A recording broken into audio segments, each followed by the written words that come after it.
So today we are reading a verse from the Gita.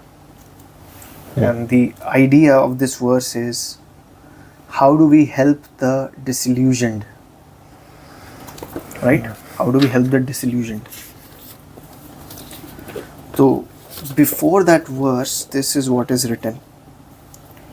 By this, the Lord means to say that knowledge alone, which is imparted by those who have realized the truth, that knowledge alone and no other knowledge can prove effective. Then the following statement holds good. मतलब कि जो लोग realise कर चुके हैं उस knowledge को, वही जब इम्पार्ट कर रहे होंगे तो वही नॉलेज इफेक्टिव रहेगा, वही knowledge and can prove effective. And then this following verse holds good. तो फिर next verse क्या है? यानी कि ये नॉलेज जिसको जो समझ चुका है वही बताएगा, तभी फायदा है. तो फिर बंद कर देते हैं. ठीक है, तो अभी इस वर्स को पढ़ने का कोशिश करते हैं.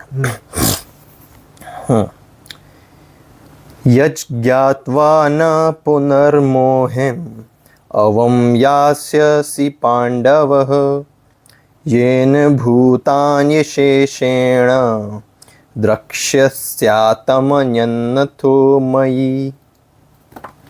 ठीक है, अभी तक कुछ नहीं समझ आया है.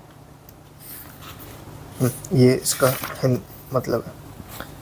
Knowing that you shall not, O Pandava, again get deluded like this, and by that you shall see all beings in yourself and also in me. फिर से नहीं समझ आया. Knowing that you shall not, O Pandav, again get deluded like this, and by that you shall see all beings in yourself and also in me. ये जानने के बाद तुम फिर कभी डिल्यूजन नहीं होगा. हर चीज को तुम अपने अंदर भी देखने लगोगे और मेरे अंदर देखने लगोगे. मतलब कोई भी चीज तुमसे अलग नहीं होगा, जो भी चीजें हैं वो तुम हो और वो मैं हूं. ये कृष्ण ने बोला. तो let's read the explanation. After all these painful troubles it may chance that we may get knowledge, but after one's death one may again fall back to ignorance and come to repeat the same process. क्या समझ आया? फिर से पढ़ना पड़ेगा. After all these painful troubles, लगता है ये लाइफ का बात हो रहा है. painful troubles, it may chance that we may get knowledge, but after one's death one may again fall back to ignorance and come to repeat the same process. तो ऐसा चांस है कि इस लाइफ में तुमको नॉलेज मिल जाए कि क्या सही है, what is the truth, but ये भी चांस है कि तुम्हारी मृत्यु के बाद आफ्टर योर डेथ तुम फिर से इग्नोरेंस में चले जाओ और वापस से सेम लाइफ एंड डेथ वाला प्रोसेस रिपीट. शायद ये उस ट्रूथ की बात नहीं हो रही है, शायद ये कुछ और नॉलेज की बात हो रही है. उसके लिए पहले का पढ़ना पड़ेगा, लेकिन आगे बढ़ते हैं तब समझ आएगा. Even in our own lifetime there have been many things learnt and experienced which we do not now remember. ठीक है. Similarly, this knowledge also may be lost to us, in which case it will be indeed a great loss. This knowledge will, हाँ, तो इसी की बात हो रही है. इसी knowledge की बात हो रही है. Knowledge of the truth. This doubt is fully cleared here by an assertive, confident declaration that after regaining this knowledge, you shall not, O Pandava, again get deluded like this. This declaration, rather fanatical in style, has to be for the time being accepted by all seekers. All teachers unanimously declare this idea, and since they have no particular reason to deceive this generation, it is but intelligent that we should accept the truth of this declaration in good faith. Okay.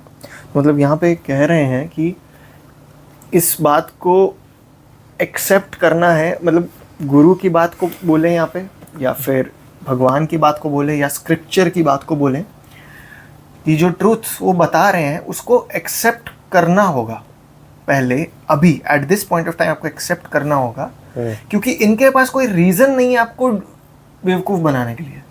आपको बेवकूफ क्यों बनाएंगे ऐसा? लेकिन सारे ही teachers ये बात बोल रहे हैं कि यही सच है। तो इसीलिए अभी पहले इसको एक्सेप्ट करना होगा। until we come to confirm it in our own personal experience.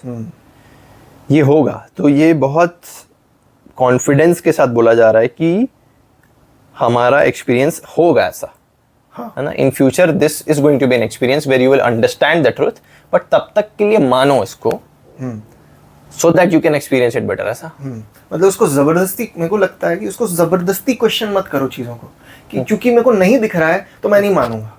मतलब कि अच्छा वो कह रहे हैं तो ऐसा हो सकता है, I accept it and then I will try to experience it myself. मैं भी खोजूंगा ये सच। लेकिन ये सिर्फ just for the sake of debate and to अपना ईगो नरिश पॉलिश करने के लिए कि नहीं मैं नहीं मानूंगा, शायद वो यहाँ पे कहा जा रहा है। क्योंकि अगर आप स्टार्टिंग में ही बहुत बड़ी बड़ी बातें कर दी गई ना, जो हमें दिख ही नहीं रहा है उस चीज को सच बोल दिया गया, और जो हमें दिख रहा है उस चीज को माया बोल दिया गया, तो इसलिए इट्स डिफिकल्ट टू डाइजेस्ट। तो क्या क्वेश्चन करना गलत है? बिल्कुल भी नहीं। पूरा तो क्वेश्चन ही हो रहा है इसमें। पूरा टाइम तो अर्जुन क्वेश्चन ही कर रहे हैं कृष्ण भगवान को। No doubt, an immature child can never understand the physical thrills of the nuptial chamber. पता नहीं, nuptial नहीं है, ये nuptial है। पता नहीं।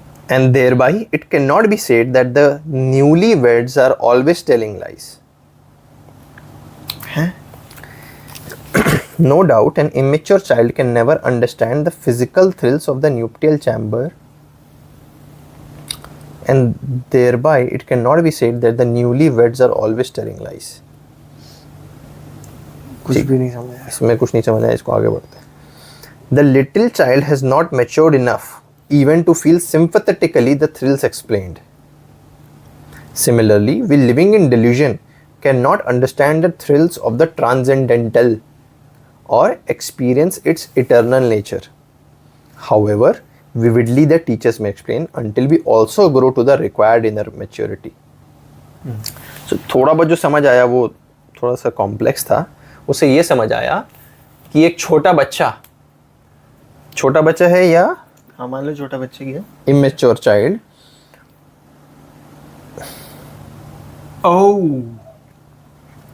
छोटा बच्चा है या अनबॉर्न चाइल्ड के बारे में बात हो रहा है क्या? यार जैसे बोल रहे हैं कि newlyweds are always telling lies, कि मतलब जो शादी हो गया जिनको थ्रिल मिल रहा है, एक्सपीरियंस मिल रहा है, फिजिकल मजा आ रहा है, छोटा बच्चा को लगेगा ये झूठ बोल रहे हैं, वो समझ ही नहीं पाएगा। उसको एक्सप्लेन करोगे तो वो थ्रिल नहीं समझ पाएगा। वो न्यूली वेड ही उस थ्रिल को समझ सकते हैं।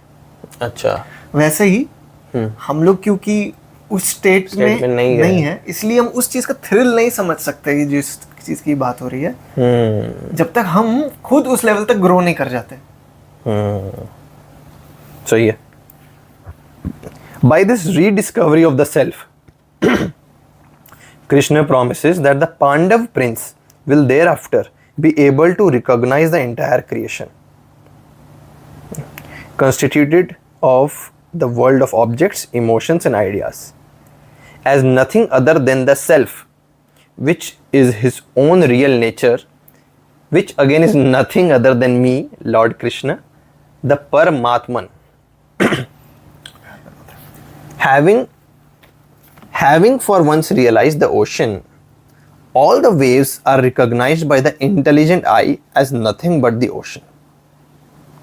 Having for once realized the ocean, all the waves are recognized by the intelligent eye as nothing but the ocean. So the tides and the waves are not different than the ocean, it is a part of it. But वो एक state में है बस, ऐसा है क्या? हाँ, तो मतलब क्योंकि हम लोग का माइंड जो है एसोसिएट करता है खुद को उस टाइड से, उस बूंद से, कि हम एक ड्रॉप हैं, लेकिन वो ये चीज़ रिकॉग्नाइज नहीं कर पाता है कि वो ओशन से अलग नहीं है, वो ओशन ही है, बस वो मैनिफेस्ट हुआ हुआ एक ड्रॉप में अभी। तो हम जो अलग अलग इंडिविजुअल हैं, इंटायरिटी में एक ही है। इस चीज का रियलाइजेशन का डिस्कवरी करना ही गोल है ना। और एक बार जब वो हो जाता है, एक बार जब आप ओशन को देख लेते हो, then you can't unsee it. दिख गया है कि हम तो ओशन ही है, फिर उस अवस्था में रहते हैं। मतलब जूम इन किए हुए थे पहले, जूम इन करके ड्रॉप्स को देख रहे थे या टाइड्स को देख रहे थे, लेकिन जब जूम आउट किए तो ओशन दिखा, और अब हम लोग can not unsee it, we are just seeing the ocean. तो उसी तरीके से हम लोग बहुत जूम्ड इन चल रहे हैं। मेरा प्रॉब्लम, मेरे साथ ये हो गया, मेरा बॉडी नहीं बना लेकिन जब जूम आउट किए तो ये चीजें बहुत नेग्लिजिबल सी हो गई। सारी ही चीजें जो भी सारी माइंड सेट चीजें। किया है, इसीलिए कोई परेशानी की कोई बात ही नहीं बची। हाँ, क्योंकि हम लोग ड्रॉप है। ठीक है। In this stanza, thus, tests of having realized that knowledge discussed in the previous stanza are given. It also indicates how long we must hold on to the apron of the true Guru. As long as we have not realized the whole creation is nothing but our own self, which is as divine and omnipotent as the Lord of Dwarka himself, so long we cannot afford to leave our intimate relationship and complete dependence upon the preceptor and guide, the Guru. तब तक गुरु का शरण नहीं छोड़ना चाहिए। अब गुरु का मतलब is not the physical guru. It could be scripture, it could be any other form. कि तब तक आपको उस क्वेस्ट में रहना होगा जब तक आप उस चीज़ को रियलाइज नहीं कर सकते, नहीं तो फिर तो आपको फिर और कोई रियलाइजेशन का स्कोप भी नहीं बचा। क्योंकि गीता अगर हमें गाइड कर रही है कि आपको ये समझना है और खुद समझो जाके, कोई दूसरा चीज़ हमें गाइड भी नहीं करेगा। कोई दूसरा अगर को हम हीरो बना के रखेंगे अपने लाइफ में या आइडल बना के रखेंगे, वो तो हमें डिसइल्यूजन करने के लिए ही है। वो तो अपना स्वार्थ के लिए ही काम कर रहा है, जबकि गीता अपने स्वार्थ के लिए काम नहीं कर रही। कृष्ण भगवान को अपना स्वार्थ नहीं था जब वो लड़ाई हो रही थी, उनको अपना लैंड थोड़ी चाहिए था, उनको तो अर्जुन के लिए वो कर रहे थे, सही के लिए कर रहे थे। तो गुरु, ऐसा भी तो बोला जाता है कि हमारे अंदर भी गुरु तत्व है। तो क्या वो हम लोग को गाइड कर सकता है बिना किसी एक्सटर्नल, लेट्स से बिना स्क्रिप्चर्स के या बिना किसी लिटरल गुरु के? कर सकता है, लेकिन क्या हम लोग उसको एक्सेस कर सकते हैं? क्या हम लोग के पास इतना कैपेबिलिटी है कि हम उस गुरु को सुन पाए, जो अंदर से जो सच बोल रहा है हर समय, जो इंट्यूशन के फॉर्म में आता है, जो बोलते हैं ना एक सेकंड वॉइस है कि ये सही है गलत है। लेकिन हम लोग का माइंड इतना ज्यादा पावरफुल और इतना कंडीशनड होता है कि वो दब जाता है, वो आवाज दब जाती है। सही बात है। जब तक हम उसको एक्सेस नहीं कर पाते, तब तक के लिए गुरु होना, भले वो गीता ही क्यों ना हो गुरु, या स्क्रिप्चर ही तब तक हम लोग एक्सटर्नल एंटिटी पे डिपेंडेंट है। सही बात है। तो कुल मिला के जो बात ये है कि गीता पढ़ना चाहिए या कोई और फॉर्म में, किसी भी फॉर्म में, access to this information which will guide you to find it on your own. It will make you question yourself better.